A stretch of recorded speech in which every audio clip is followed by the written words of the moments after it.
This is Mike Roth. Welcome to the Open Forum in the Villages podcast. In this show, we're going to talk to leaders in the community, leaders of clubs, and interesting folks who live here in the villages to give a perspective of what's happening here in the villages and information that I think all villagers should have.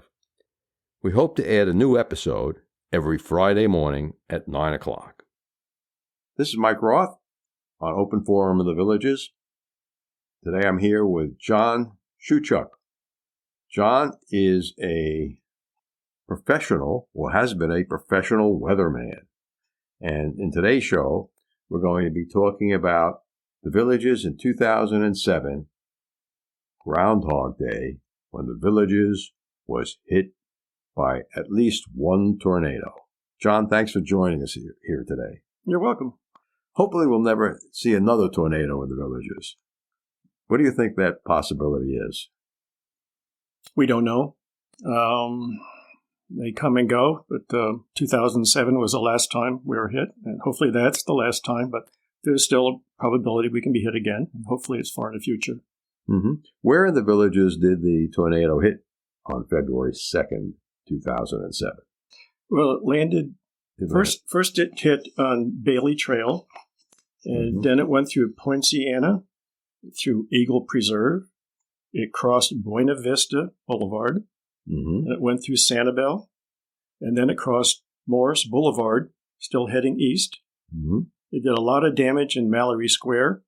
Then it hit Caroline as it exited the villages and moved into Lake County, where it caused a lot more damage. How wide was the path, approximately? The path was about a quarter mile, which is good. It was a relatively small tornado, which was good because that minimized damage. It also moved at about 55 miles per hour. It was fast-moving, which was another advantage because that also helped to minimize damage. And it took about 10 seconds to pass over any one point, which was good, relatively speaking. Yeah, but a quarter of a mile to me is here in the villages where the homes are packed, probably 3 per quarter mile. That's pretty serious. Yes, and that's why even though it was a short 10 or 5 minutes going through the villages, it damaged 1,300 homes. Some of them were completely demolished, but about 1,300 homes were damaged in some way. Since 2007, the newer built homes are built with a different building code. Do you think the new building code materially protects the homes from things like tornadoes or hurricanes? I'm not sure if they made any code changes based on this tornado. I know people did come and study it. There are a couple of universities that did studies. I do know they have stricter standards in southern Florida, especially for the hurricanes. But the greatest damage we had here from the tornado, the structural damage, that surprised me and a lot of people, were the roofs. Because once the garage doors were blown in, there was high pressure from the winds of the tornado, and then the suction from the tornado above actually lifted many roofs right off the walls of the homes. And hoping that they took good note of that and hopefully changed the standards to reinforce of how roofs are attached to the walls of the homes. Were any homes lifted off of the slabs? No, not that I know of. I've read the reports from the universities that did the studies, and no, their homes were demolished or blown in or blown sideways, but none were lifted up. So the storms on February 2nd, 2007, in the villages produced how many deaths? In the villages, there were no deaths. There were many injuries. There were several deaths east of the villages because when it went through the trailer courts in Lake County and other counties, that's where the deaths occurred. There were 21 deaths altogether in the tornadoes that hit on Groundhog Day. And what do you attribute that to? That there were no deaths here in the villages, but there were deaths in Lake County and other areas? That's a good question. Many people were surprised, but there were a lot of injuries, like I said. The homes, there were no trailers in the villages, number one. There were well-constructed homes. The wood frame homes had the most damage. Mm-hmm. The cement block homes fared well. And like I said, there were a lot of injuries, but no deaths, which was good, which was very good. Lucky maybe, but it was good for the villages. Mm-hmm. How would you compare or contrast the damages that can happen to homes from tornadoes or hurricanes? The tornado is very quick. Like I said, it only took 10 seconds for the tornado to go over any one spot. A hurricane could last a good hour or so. Mm-hmm. And if you go through the eye, you have strong winds from one side, then there's calm, and then there's strong winds from the other side. So overall, the hurricane can be much more destructive, but if you have a direct hit from a tornado, you can have the same amount of destruction. So the timing is the difference.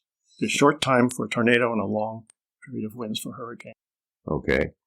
I've heard people say that here in Central Florida, especially the villages, we're in the middle of Tornado Alley. Is that true? I never heard that. Florida is number 3 in tornadoes. But you have to understand, most of the tornadoes are weak, category 0, 1, or 2. And many of those are waterspouts that come in from the ocean and then transform into tornadoes. What's the difference between EF0, EF1, all the way up to EF5 in tornadoes?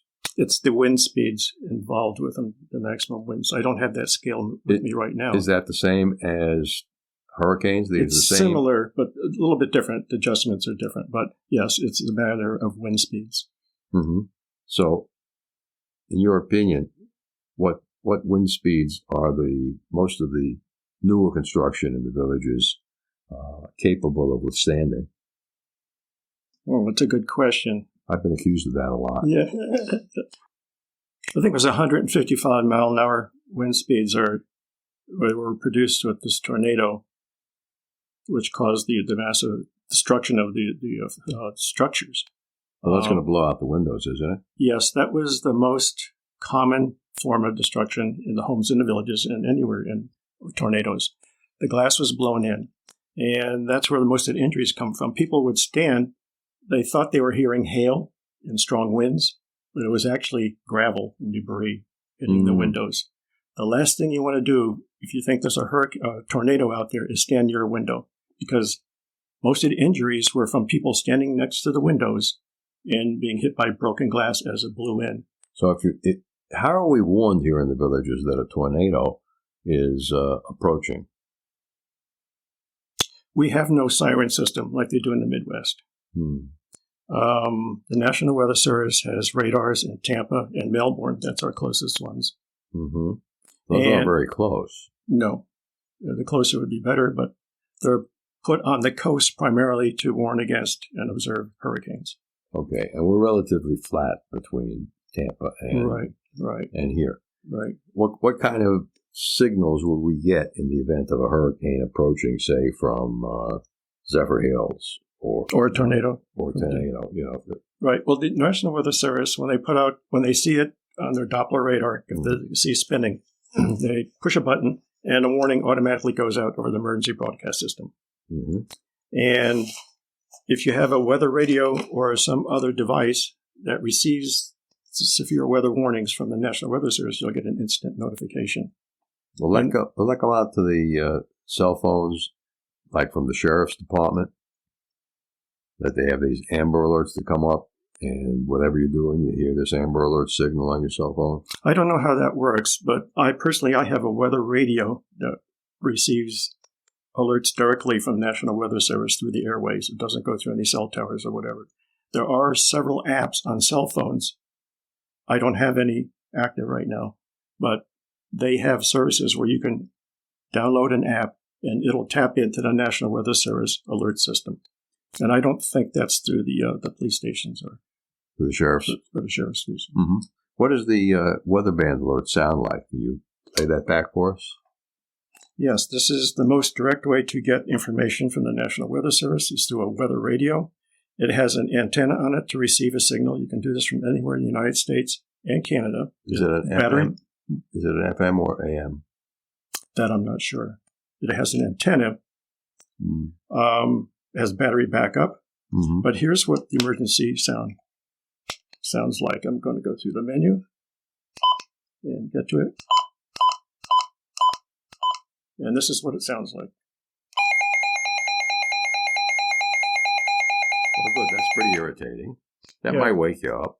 It's a good idea to have it so you can hear it from your bedroom. And if not, in your bedroom is the best place. Now, will that weather band radio work in homes that have a radiant barrier roof? They have aluminum foil underneath the That's a shingle. good question. I have never heard of that term before. Radiant barrier roof? Yeah. Most of the new homes built here in the last 5 or 6 years have this radiant barrier to keep the home cooler. Oh, I see. I know my radio antennas for my AM and FM radios don't work very well here inside. Television, rabbit ears, no signal at all. Okay, I learned something today. I have not heard of any problems with this radio. Okay. But you're not sure? But I'm not sure, no. Okay. Well, we have to test it in a radiant barrier place. What was the worst tornado that we've ever seen here in Central Florida? Okay, well, the second worst was the Groundhog Day tornado, what we're talking about in 2007. The worst one was also in February, and that was in 1998. That was a total of 7 separate tornadoes that went through the Orlando area. 7? And because it went through a higher population area with a variety of home structures, everything from buildings, concrete buildings to trailers, there were 42 deaths. So I was trying to get back to that. If you're in a village home, what is the best room to be in? That's a good question. And obviously, we don't want anyone standing next to windows. No. When I give talks about this tornado, and I go over those rules every time, the best thing to do to avoid is a room with windows, because that's where the most injuries occur. When the windows implode, flying glass goes all over the place. Avoid a window at all costs. The second thing you want to do is avoid an exterior wall, especially for a wood frame home, because several of the walls on wood frame homes were actually torn off the building. What about the cinder block walls? None failed, only impacted. So if you have to pick a wall that's exterior and you're in a cinder block home, you're safer. The newest homes have tilt-up concrete walls. What do you think of those? I heard about those. They have to be even stronger than a cinder block, I would think, especially if they have rebar in them. I heard they have rebar in them also. I haven't watched the construction. But I don't know. We'll find out if you ever get hit by a tornado. That seems like a little bit late. So interior rooms are the best places to be? Actually, absolutely. Interior, no exterior walls, and no windows, right? Okay. That's the safest place. How much warning do you think we would get here in the villages from either a weather band radio or a cell phone alert, like the Amber Alerts? What do we get? Well, the warnings are produced through observers. If they actually see the tornado, they can report it. But that's rare. Most of the warnings come from the weather Doppler radars. The average warning statistics from Doppler weather radars across the United States is 8 minutes, which is the warning time we had for the Groundhog Day tornado here in the villages. That should seem to be enough time for most people to get into that safe room. But this tornado hit at 3 in the morning. Everybody was asleep except for the few that had a weather radio or some other alerting device who were up late at night watching the Weather Channel, and there were a few. But the vast majority were sound asleep. The tornado went through, ripped off their roof, and they never knew about it until 10 seconds later when they woke up and said, "What was that noise?" But most of them were asleep. They never knew it. What are the best lessons learned that came out of that 2007 tornado? Well, the best lesson was to have a warning device because most people never knew that it came. So they obviously didn't have a weather radio or learning device. That's number one. Number two was a flashlight. Even though we never lost power, the individual homes that were impacted lost individual power to the structures. So they didn't have any light. And a lot of them got out of bed in their bare feet, and guess what they stepped on? broken glass. Even when they put the foot into their slippers, into broken glass. That's why it was the most common injury all over. So if you need to have a flashlight handy when you go to bed, it's a good idea to have one handy at all times.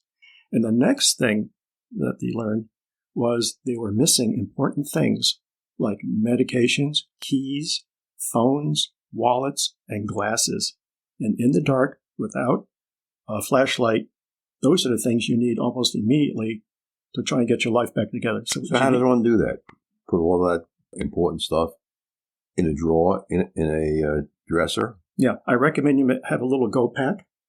Mm-hmm. You put them in there and put in a dresser or maybe under the bed and have it ready. It seems like maybe a lot of extra work, but it could help save you a lot of uncomfortable situations and hopefully and even your life eventually. Yeah, those things are very important. And last thing I wanted to mention is make sure you identify a safe room. Most people don't even do that, but you need to think ahead where you can have your safe room, and you want to have pre-positioned there some blankets, even a helmet, and gloves, because they can all come in handy during a tornado. Why a helmet?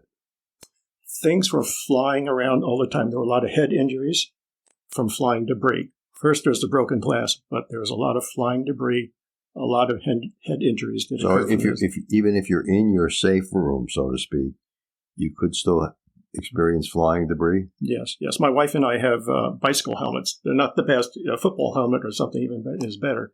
But motorcycle helmet? Yeah, anything to help if something falls on you. Because when the roofs are lifted off, a lot of other debris, 2x4s or whatever, can fall back down into the home and hit you. Okay, so there's good reason to have a helmet of some kind. Right. And gloves, you said, for freeing yourself. For freeing yourself, picking things up, or maneuvering, helping people, whatever, because you never know what you're going to be touching or handling during a destructive event. Has anyone ever been picked up and lifted up by a tornado? Yes, there's one there was a book out there called 10 Seconds Inside a Tornado, which has 70 different little vignettes of people that were affected by this tornado. And one I found particularly interesting was by a person called Paul Massenkiel. He was actually lifted, and this is what he had to say. In a whirlwind in my bedroom, I am picked up. It's a floating sensation. I can't get my feet on the floor. I drift quickly across the bedroom. Stuff feels wet and cold. Rocks, mud, glass hit me in the back. I'm sent into the bathroom floating, as if I'm in a narrow current stream. The winds picked him up, he floated into his bathroom, and he was headed toward the shower glass door, which opens outward. Mm-hmm. So he thought he was going to crash to that door, but luckily the tornado dropped him just before he came to that glass door. His roof had been blown off, and that's why the tornado had the ability to pick him up. How did the villagers react to a tornado going through here? Everybody was surprised and how fast they responded. It was actually amazing. They had got many kudos for how they responded. They had all the streets cleared by sunrise. This tornado occurred at 3 a.m. Mm-hmm. And then they had all the debris picked up by that afternoon, which was a massive effort because 1,300 homes got damaged in some way.